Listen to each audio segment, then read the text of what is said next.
Public Worship, Part 1, John 4:23. The hour is coming when the true worshipers will worship the Father in spirit and in truth. This message follows the outline of a chapter from James F. White's book, Introduction to Christian Worship, John 4:1 through 42. Many people who attend public worship service for the first time will end up feeling disillusioned. Why? Because all that is human about church is on full display. The acolytes may be mischievous preteens who giggle and goof off just minutes before they carry the sacred light to the altar. In the choir, one member sings off key while another sleeps during the sermon. Perhaps the sermon is mediocre at best, and the preacher's tie doesn't match his shirt. The person kneeling beside the visitor at Holy Communion is the same lady who, just 3 days earlier, flipped them the bird in traffic. Someone's baby cries for 10 minutes, and some teenagers are passing notes during the service. Newcomers cannot get past noticing just how ordinarily human the church really is, and it distracts them so much that they cannot focus on seeking God. It is similar to taking someone to the theater to see their first musical and having them become so distracted by all that is happening behind the scenes that they can't focus on the story. But the point of attending the theater is to be captivated by the story that is unfolding on stage. Instead, our guests cannot take their eyes off the pulleys and curtains.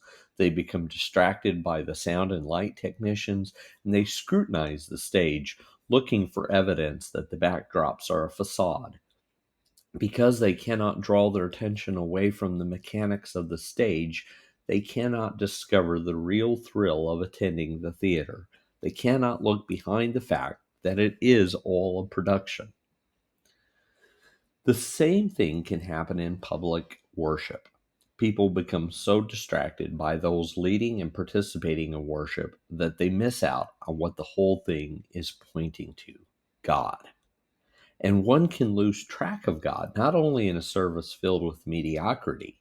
It may even be more likely that one would become distracted in a church where all the musicians are professionals, the facilities are new and beautiful, and the preacher is a magnificent speaker. In this case, visitors could become so impressed with the human performers that they forget that worship is supposed to lead us to focus on God. Churches are human communities, and people lead worship services. And so, whether the human performance is poor, mediocre, or terrific, we end up missing the point of worship if we do not recognize that the whole thing points beyond itself to God. Worshiping God is the defining act of all people of faith. It is our soul's orientation and the life pulse of the human spirit. Worship is the church's most important responsibility, and it gives us an interpretive grid for making sense of our lives. We were created to worship God. Yet, as important as worship is for all people of faith, defining what we mean by worship is very difficult. And it may surprise you that the church does not have a singular, concise definition of worship. James White, one of the greatest Methodist scholars our church has ever produced, has spent his entire life studying and thinking about Christian worship. He has looked at how Roman Catholics, Eastern Orthodox, Protestant, Evangelical, and Free Church Christians worship. Having spent a lifetime thinking about all that he has learned, James F. White has discovered 12 descriptions of what happens in Christian worship. I want to devote 4 essays to this most central spiritual practice. In each, I will try to unpack 3 of James White's descriptions of worship as a way of exploring the meaning and importance of worship. In all 4 essays, John chapter 4 will be the biblical backdrop for our discussions. Number 1, in worship, we tell the story of God and his people. From the moment we light the first candle And until the very last words of the benediction are said, we are telling a part of the story of God and his people. Each picture on the stained glass windows, every decoration and symbol is there to remind us of some part of that story. The songs and the liturgy, the scripture readings and the sermons are parts of how we celebrate the nature of God and all that he has done, is doing, and has promised to do. This story tells us about God and our world. It also helps us to understand our place in the world and God's plans. Throughout the Bible, we are told to remember all that God has done, and we are told to pass the story on to the next generation. As we tell the story, we are caught up in that story. It becomes our story and the story of future generations. The story shapes and transforms the lives of all who hear it. In John chapter 4, we hear about a conversation Jesus had with the woman at the well. After talking with Jesus, she runs to tell everyone she knows about how this man has changed her life. Jesus changed her life by retelling her story and by fitting her story into the larger story of God. He incorporates her into the greatest story ever told. It took only a small part of that story to create a big change in her life. And Jesus talked to her about the nature of worshiping God in spirit and in truth. She not only heard what he was saying, but also experienced it. When we tell the story, we are not just recounting something from the past. Through the act of storytelling, God invites us to experience the reality of that story by entering into it. So we not only tell the story, but we experience the story.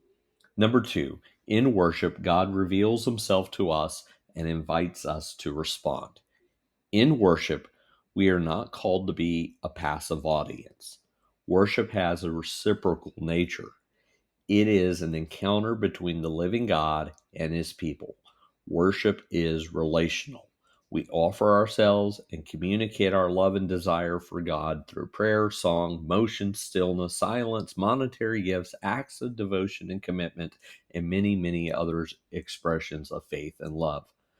But we do all of this in response to what God has done to make himself known to us. So much is lost when people think of themselves as an audience instead of a congregation. An audience is mostly passive. An audience waits to receive something from a performer. A congregation comes to worship, expecting both to receive something from God and to give something to God. They play an active part in the back and forth motion of God and his people relating to each other in the context of public worship. Notice that in our passage, Jesus reveals something about himself and God. The woman at the well wants to debate about where the most appropriate place for worship is. Jesus changes the whole focus by saying that the place where worship takes place doesn't matter as much as how we worship God. After Jesus shares this fact about God, she must make some response to what she has learned about God. After this conversation with Jesus, she can never be the same again. The encounter leads her to a new way of looking at everything. In greater and lesser ways, worship always creates a context in which we discover something new about God, setting us up to make some response. Number three, worship is an act of devotion. By this, I mean that worship is an expression of our deep commitment to God. Whenever something or someone is significant to us, we find it a joy to give our time, our possessions, our attention, and our acts of affection to it. Those of you who have ever been in love know what I am talking about. It is no inconvenience to make time for whatever it is we love. We are willing to make time for that special someone. The same is true of something we love. If you're devoted to a sports team or a hobby, you do not feel put out by having to show up a little early or drive a few extra miles to participate. The extra effort only intensifies our passion. If we genuinely love and are truly devoted, We do not notice when the object of our affection asks more of us. Worship only becomes an act of a devoted heart when we realize just how deeply devoted God is to us. We love Him because He first loved us. When we recognize and experience the depth of God's love for us, we then, and only then, become able to devote ourselves to Him. Notice how the Samaritan woman's attitude towards Jesus changes when she realizes that He cares more about her than about winning an argument with her. She melts under the warmth of His love when she realizes He is not there to fight with her. He gives her time and attention, and this sparks the flame of devotion in her heart. Her devotion is in response to Jesus' devotion to her. Some of you are not getting much out of worship because you have no real devotion to God in your heart. You're not getting much out of worship because you're not putting much into worship. You treat the worship of God as if it were not important, and the result is that you do not find much of worth within it. The approach determines the outcome. It is this lack of heartfelt participation that causes many of our children to lose interest in worship. Our apathy drowns any interest they may have had in worshiping God. Our children can see right through us. And when they discover that worship is not that important to us, they lose heart. They know how excited we get at the ball game. They know how our eyes light up when we start talking about fishing or golf. They know how devoted we are to our careers and political parties. They then see how indifferent we are towards the worship of God. They can tell that we do not value the worship of God as much as the other things in our life, and their budding faith begins to wilt in the coldness of our affections to God. Now, there is a paradox involved. You will never get much out of worship by trying to get something out of it. That is because worship is about focusing our love on God. A woman complained after a church service about a song we had sung that it wasn't to her liking. Our music director overheard that complaint and said to her, "That's okay, we weren't singing it to you." But none of this will ever make sense until your love is a response to God's love for you. Like the woman at the well, we will never understand what it means to adore God until we realize that He has invited us into His presence, not only to be adored by us, but so that He may show us how much He adores us.